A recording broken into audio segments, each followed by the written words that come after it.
традиция у нас обзорчик спустя 2 дня после того, как мы заселились. Сегодня мы уже выписываемся отсюда. Мы хотели остаться, конечно, нам здесь все понравилось, мы собрались остаться еще на пару дней, но, как оказалось, место уже было забронировано, а я не делал бронирование заранее. Я просто думал, что место пустое, возможно, мы просто по факту скажем, что мы остаемся еще на пару дней. В итоге не получилось так, но хозяин этого места пообещал нам показать место недалеко, куда мы тоже сможем заселиться. То есть, получается, у нас будет еще второй обзорчик. Место я нашел на Агоде. Я искал именно гостиницы, и так, чтобы было место с 3 кроватями, потому что нас 4 человека. В итоге в Агоде я наткнулся на это место. Называется Барлос, семейный гестхаус. Что вам дается? Это как раз то, что я искал, потому что я планировал заехать куда-нибудь в старый город, чтобы почувствовать саму обстановку и по возможности показать семье, как живут местные. Вот мы сейчас во внутреннем дворике, все место дается на всю нашу семью. Здесь у нас вход, обычный узбекский вход во двор. Здесь у нас туалет. Ну, туалет на улице, поэтому каждый раз приходится выходить на улицу, но вообще без проблем. Ну, во-первых, сейчас лето, поэтому таких проблем не возникает. Тем более здесь стоит унитаз, имеется сразу умывальник.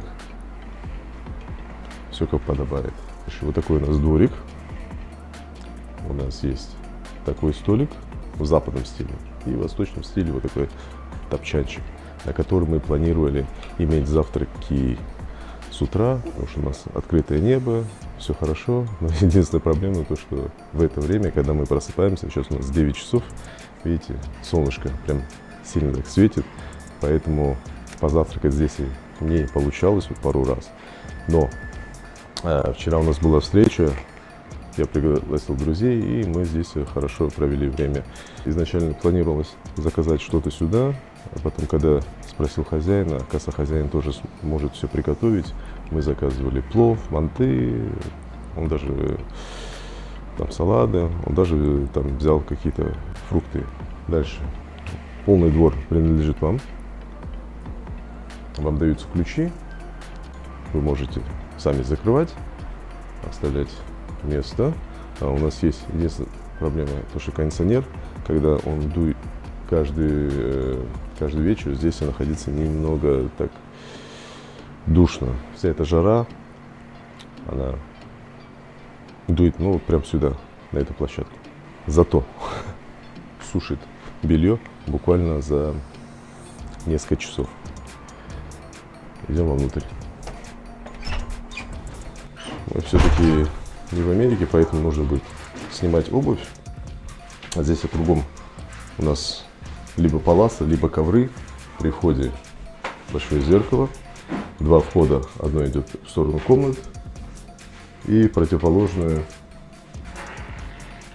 в сторону кухни с ванной. По комнате. Почему мы выбрали это место? Ну, как вы видите, у них дохренище кровати. Здесь получается 2 маленькие кровати, 1 полторашка, и там 2 кровать в другой комнате. Поэтому нам более чем достаточно. Мы даже не пользовались вот этой кроватью. Зал в старом формате, именно в советское время, как у нас были вот 2 кресла, там такие глянцевые бабушкины шкафа, 2, по-моему 3, да, здесь и 2 еще там. Но мы вещи, как видите, у нас вещи все разбросаны по комнате. Мы шкафами не пользовались. Шкафы, они все перекошены. Перекошены они, ну, от времени. Это все-таки антиквариат. Плюс здесь есть одна такая фишка. Здесь весь дом, он имеет наклон. Поэтому, когда вы заходите, продемонстрирую на дверях, я изначально сыну говорил, чтобы он не закрывал так сильно дверь, а как оказалось, здесь все двери, они все, короче, хлопаются, потому что здесь идет наклон. Смотрите. Все здание, оно слегка так наклонено. Первый день, конечно, тяжело было ходить, потому что ты чувствуешь, вот, как будто ты в каком-то музее, и у тебя наклон всего здания на одну сторону. Но потом привыкаешь. Полы деревянные, поэтому они все скрипят, но они вот дают тебе такое чувство, что ты вот именно в старом помещении. Помимо кровати здесь имеются разные, я так предполагаю, это... Давайте включим свет. Это мать хозяина, она хозяина этого помещения, она шьет и, по-моему, выставляет это на продажу. Вот. Узбекские платья, я думаю, можно примерить, чисто пофоткаться, будет тоже по приколу. С этой стороны у нас маленький столик, на котором Wi-Fi, и здесь вот также есть принадлежности, которые вот такие фены, которые тоже, скорее всего, подлежат продаже, потому что я вижу, что они в пакетиках лежат. В общем, вся комната, она выполнена на узбекский манер. Кругом ковры, на стены. Ну, здесь, только в этой комнате, конечно, палас. Есть телевизор, кстати, есть выход на YouTube. Netflix точно так же можно, если забить свой аккаунт. Имеется кондиционер, тоже дует правильно, не на кровати, на проход. Отдельная комната. Свет немного тускловат, но вот имеются дополнительные светильники и свет наверху. Дальше здесь идет комната, здесь присутствует диван. Опять все вот в таких традициях, все красиво сделано, по-восточному. Опять два шкафа, бабушкиных шкафов и бабушкин трелляж. Мы его закрыли, потому что это зеркало, оно прям смотрит на кровать. У людей суеверие относительно зеркал напротив кровати. Я смотрю не сколько суеверия, сколько то, что человек просто может испугаться, когда он просыпается и видит что-то отражение. Поэтому мы на всякий случай, короче, это дело закрыли. Тоже не хочется смотреться в чужое зеркало. В этой комнате, к сожалению, кондиционера нету. Но так как дверь большая, мы просто держали ее открытой. И, в принципе, так не очень прохладно, но спать, как говорится, можно. Все наволочки, все здесь у них чисто. Кровати слегка так жесткие, но, опять же таки, спать можно. Не сколько отель, а сколько вот именно по-домашнему. Кстати, в шкафу тоже имеется чей-то чапан. Это, наверное, тоже можно будет так надеть, чисто для фотосессий. Есть некоторые проблемы с розетками, потому что розетки, они... Такое ощущение, что они чуть-чуть по дыркам не совпадают. Они заходят, но они все болтаются, как будто дырки слишком большие. Вот тот же самый светильник, это который местный, видите, вот он, так туда-сюда. И тоже, когда вставляешь розетку, начинаешь что-то заряжать. Я уже несколько раз пытался зарядить телефон, оставлял на ночь и думал, все, телефон заряжен, а оказалось, его надо было слегка вот так поддеть, чтобы ток пошел. В итоге я оказывался с телефоном без зарядки. Так, теперь идем мы на кухню. Вот начиная с кухни чувствуется больше сам уклон, особенно когда идешь в ванную комнату, ты как будто спускаешься с горы, а когда с ванной комнаты идешь сюда, ты наоборот поднимаешься. О чем я говорю? Продемонстрирую на сольнице. Вот стоит шкаф, вот такая антресоль, по-моему, не знаю, как называется. Вот ставим сольницу. Вот сольница поехала. Здесь вот такой уклон, как мебели, так и всего пола. Поэтому все уезжает туда. И когда туда-сюда ходишь, да, изначально так она тебя шатает. На кухне имеется вода. Желательно использовать вот эту воду как для питья, так и мы для чистки зубов тоже использовали эту для полоскания, потому что вода, она немного почему-то коричневая идет. С этой стороны у нас стол. Вот мы завтракаем здесь, потому что на улице немного жарковато. Хотя такой топчан я бы, использовал.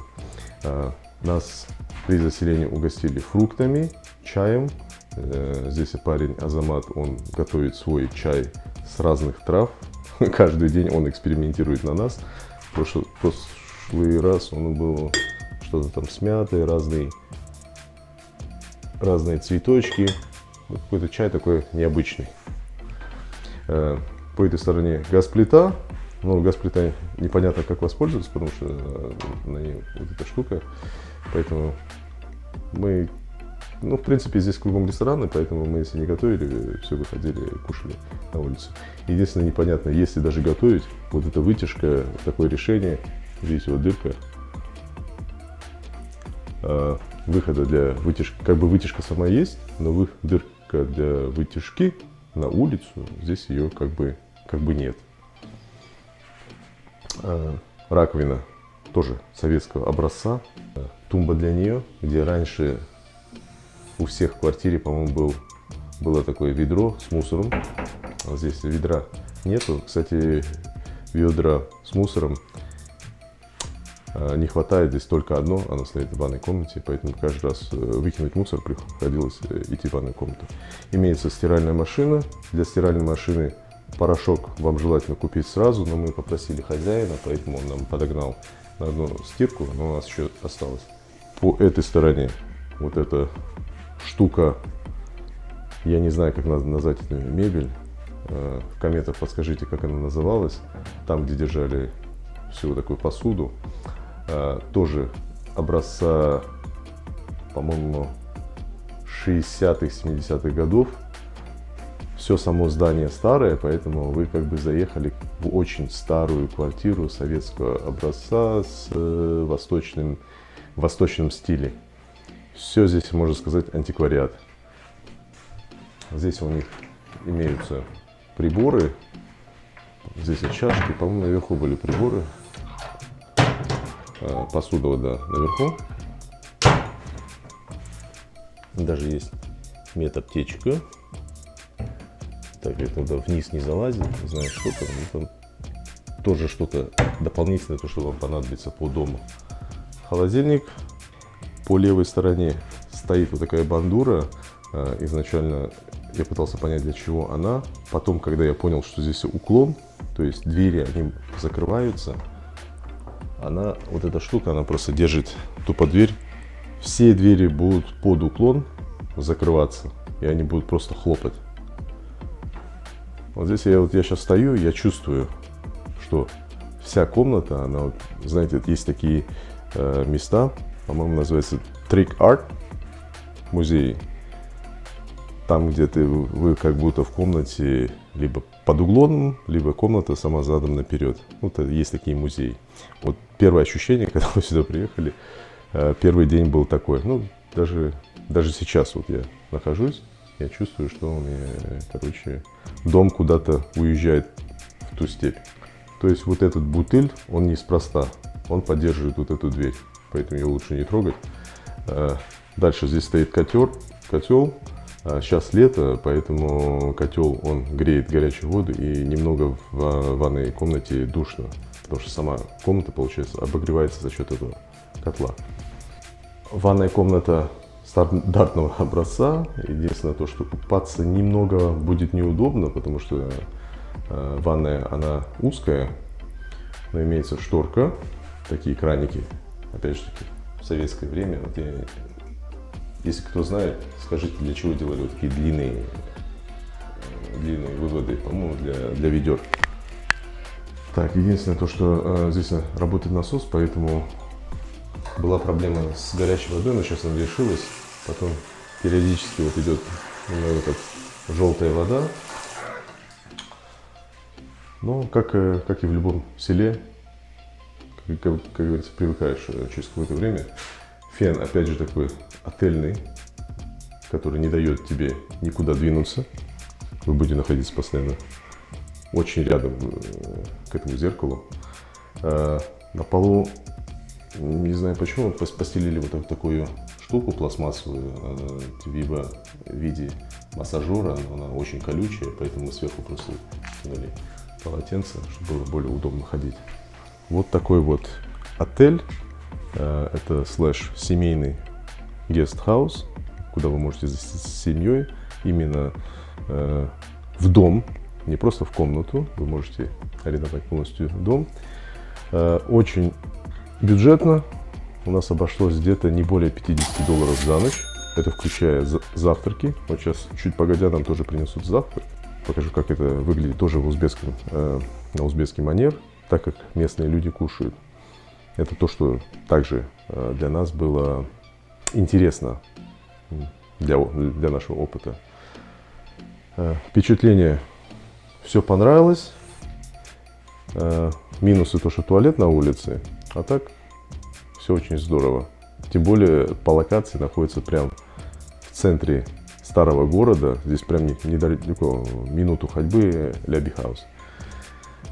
Если посмотреть достопримечательности, очень рекомендую место.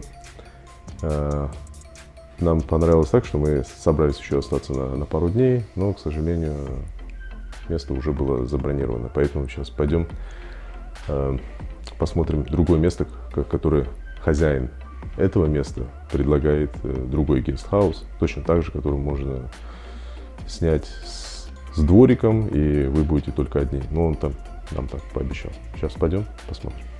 Так, вот в этом гостевом гестхаусе мы останавливались, называется Барлос. Азамат, хозяин этого заведения, предложил нам переехать сюда, потому что у него бронь на сегодня. Здесь буквально рядом находится другой, Соджида называется, тоже семейный гостевой дом. Как оказалось, хозяин сказал, что, оказывается, помещение, оно еще не было открыто для гостей. Мы должны были быть первыми гостями, поэтому немного комнаты не подготовлены. Гостевой дом, он еще не открыт, поэтому люди подготавливаются, но все это будет выглядеть вот так. У них здесь получается три кровати, как раз вот на всю семью. Все у них новое. По дизайну немного отличается от того, что у нас как бы гостевой дом старинки, но не до телевизора. Есть большой шкаф, имеется кондиционер.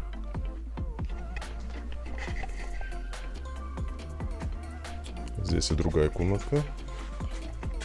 Я так понимаю, она уже готовая. Угу. Вот эти комнатки, этот гостевой дом, он имеет туалет, ванную прямо внутри. Да, здесь уже с удобствами, никуда ходить не нужно будет. Все новое, котел, все дела. Туалет и душевая кабина. Кровати, они все бюджетные, но для пребывания на несколько дней в самый раз. И учитывая то, что вся мебель здесь новая. Так, кондиционер. Кстати, здесь я не вижу кондиционера. Кондиционер у них находится в прихожке, получается. И, соответственно, он должен дуть вот куда-то сюда. Так, у некоторых комнат есть отдельное удобство. Конкретно у первой, который показывал, удобство у них во дворике. Здесь еще не открыли, поэтому так не подготовлено. Но они в промежутке. С левой стороны у них имеется кухонка маленькая, которой жильцы также могут пользоваться. Но сейчас еще не подготовлено. Тоже все в процессе. Стиралка тоже пользоваться можно, да, у вас? Наверху у них также имеется пару комнат.